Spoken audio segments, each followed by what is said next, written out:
یا علی یا رسول اللہ کہنا کیا یہ شرک ہے؟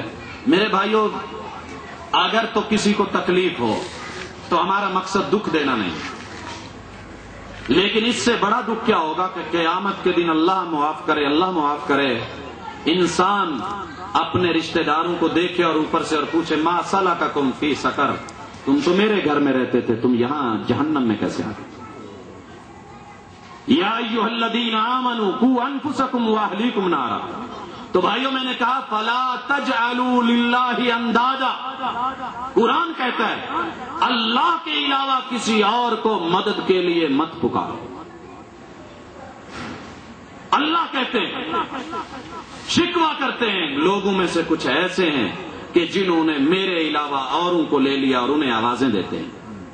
تو میرے بھائیوں، اللہ کے علاوہ مدد کے لیے کسی اور کو، زندہ آدمی ہے آپ اسے آواز دیں، اللہ نے اسے جائز رکھا ہے، جائز قرار دیا ہے، شرعاً درست ہے۔ محمد رسول اللہ صلی اللہ علیہ وسلم نے، صحابہ کرام نے یہ سارے کام کیے۔ آقا علیہ الصلوۃ والسلام کہتے ہیں کہ آج کی رات پہرا کون دے گا؟ صحابوں نے پہرا دینا ہے کہ نہیں ہے؟ ایک صحابی کھڑا ہوا کہنے لگا انا یا رسول اللہ، اللہ کے رسول صلی اللہ علیہ وسلم ہے۔ اسی طرح اور بے شمار مثالیں، کون ہے جو اس میں فنڈ جمع کروائے گا؟ جناب عثمان رضی اللہ تعالیٰ عنہ بڑے، باقی صحابہ کرام بڑے۔ تو زندہ آدمی سے اس کی وہ مدد لینا کہ جو وہ کر سکے۔ یہ نہیں ہے کہ کسان کو آپ کہیں کہ مجھے مکان کا نقشہ بنا دے، اور ڈاکٹر کو کہیں میرے ہل چلا دیں، جو وہ کر سکتا ہے۔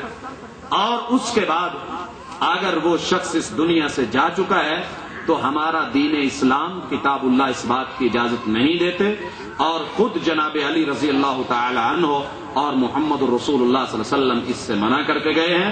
اس سے بچنا چاہیے۔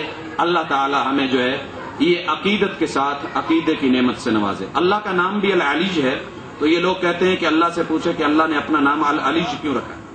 حضرات، اللہ کا نام العلیج ہے، الف لام کے ساتھ، اور حضرت علی رضی اللہ تعالی عنہ کا نام علیج ہے۔ ذہن میں رکھیے گا پہلی بار، وَهُوَ الْعَلِيُّ، یہ اللہ کا نام ہے، اور جناب علی کا نام علیج ہے۔ یہی وہ صفات کا شرک ہے جسے جاننا بہت ضروری ہے۔ جیسے میں نے کہا زندگی ہے ہم میں، ہر جانور زندہ ہے، اللہ بھی زندہ ہے، اللہ لا الہ الا هو الحی۔ کیا ہم پھر اللہ کو تشبیہ دیں گے کہ اللہ ہمارے جیسا؟